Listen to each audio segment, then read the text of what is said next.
She mocked me at dinner. My ex is coming. If you're jealous, just pay for the party and go home. I didn't argue. I just said, okay, and walked away as she and her friends laughed behind me. Later that night, one of her best friends called, asking to meet me. I met her in a place built for photographs. Laura always knew the right light and the right angle. I used to think that was charm. I learned it was strategy. In the beginning, I felt lucky. She would tilt her head, choose the seat with the better backdrop, and act surprised when the server recognized her from her posts. Every meal became a set piece. The phone hovered like a director, and if the camera was happy, she was happy. If the camera was not happy, nothing was. I told myself it was harmless. I told myself she was expressive and I was practical, which meant we balanced each other. Checks slid to my side of the table, and I convinced myself that generosity was leadership. I put my card down, told myself it was no big deal, and ignored how often my stomach flipped when the bill arrived. When I tried to talk about splitting, she shifted the conversation to what a real partner does. She did not raise her voice. She did not need to. She had perfected how to make entitlement look like romance. There was always a third presence in the room. Mark, the ex. He drifted through stories and comments, never fully gone, always useful to her as a reference point. She could not resist the idea that two men might want the same woman, and she could not resist arranging situations where that seemed true. I thought it was insecurity. Then I realized it was a craving for attention that did not care what it cost other people. I started to notice how my kindness turned into precedent. If I covered rent once, it became an expectation.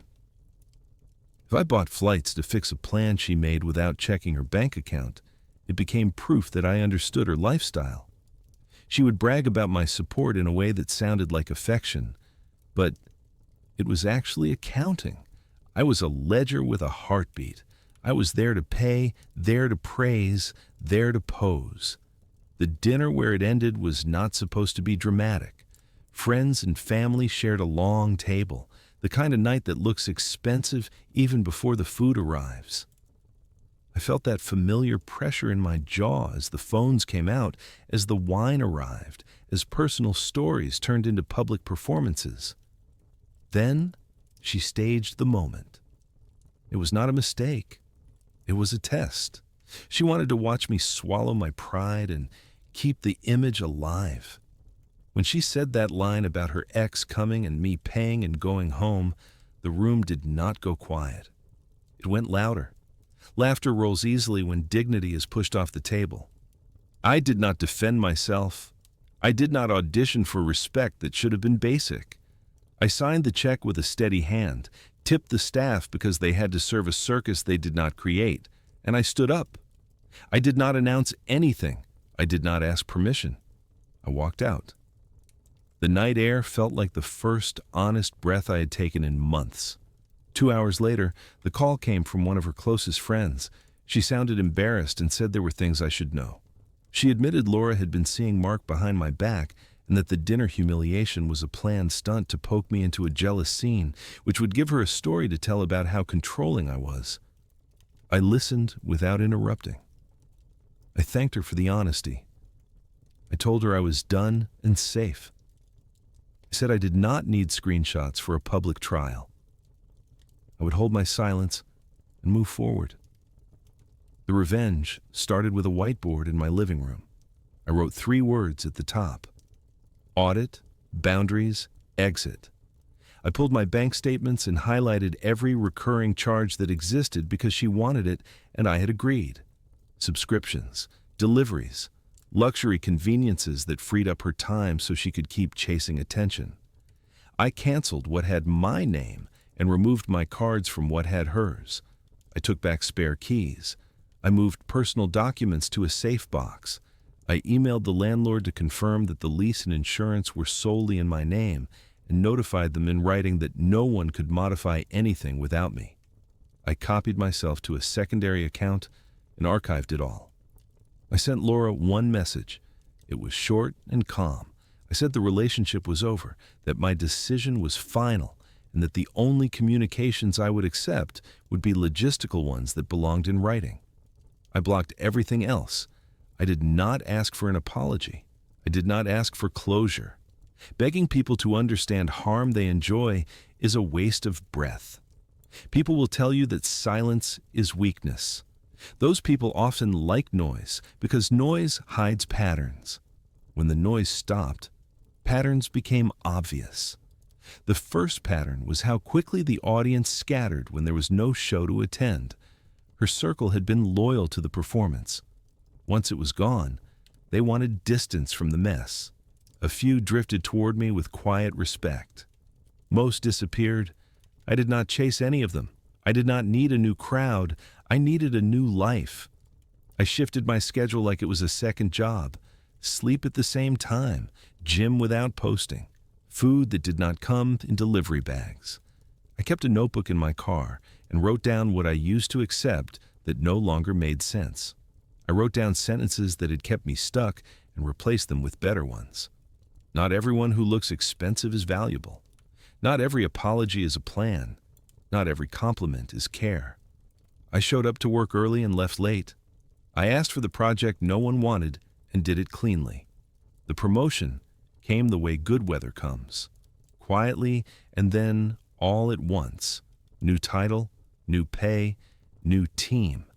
My value stopped living in her approval and started living in my results.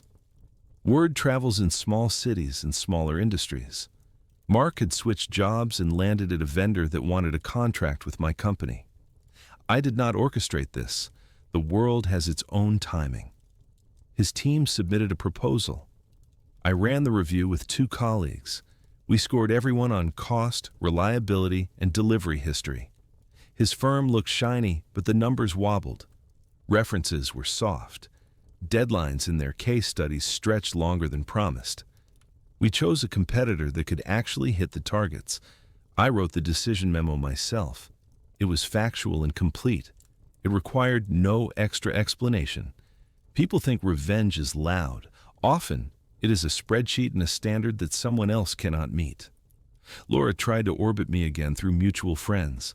The messages started with nostalgia and softened into apologies that read like marketing copy. She never asked what I needed because she had never learned to do that. She asked if we could talk in person, maybe over coffee, maybe the way we used to. There was nothing we used to that I wanted back. I responded once, in the same calm tone. I said I wished her well, that I was not available, and that I would prefer no further contact. I did not block that thread because I did not want drama. I wanted quiet. She stopped writing. Her friend, the one who called the night I walked out, crossed my mind sometimes, not as a romantic prospect, but as a reminder that people can choose honesty inside a dishonest group. She sent one more message months later. She said she hoped I was good and that my silence had taught her something about real accountability. I told her I appreciated her courage. We left it there. I kept finding parts of my life that had been arranged for appearances and not for living. I sold the clothes I bought for her events and kept the few pieces that felt like me. I replaced them with basics. I switched my apartment furniture from glossy to durable. I changed my phone background from a photo that had looked perfect to a picture I took on a quiet morning when no one was watching. The feeling that followed was not triumph.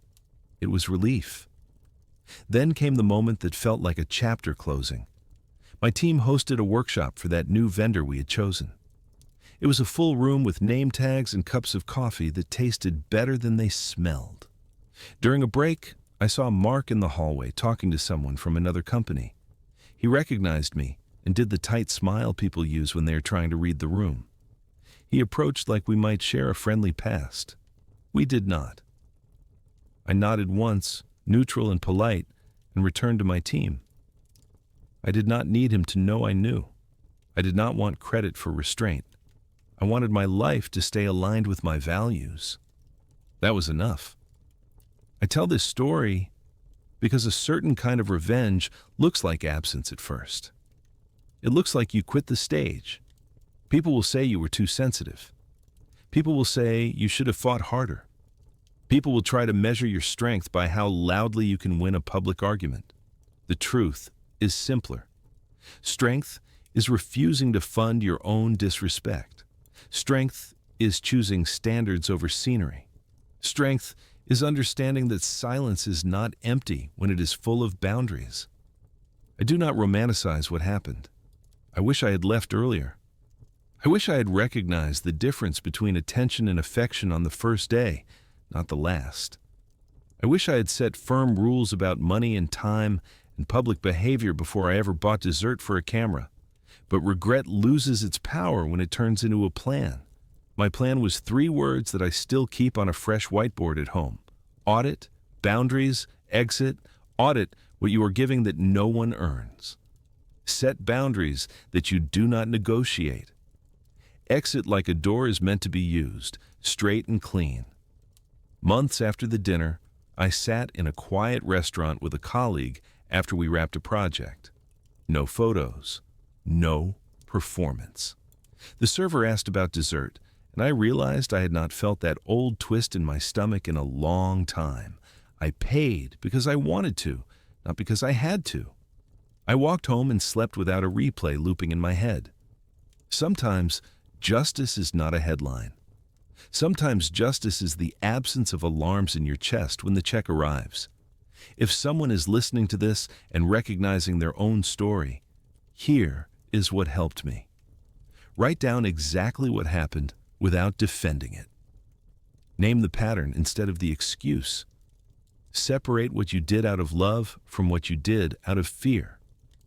Decide to live a life that would make your future self grateful. Do not broadcast your plan. Do not promise transformation to the person who enjoyed watching you bend. Get small and precise. Cancel the charges.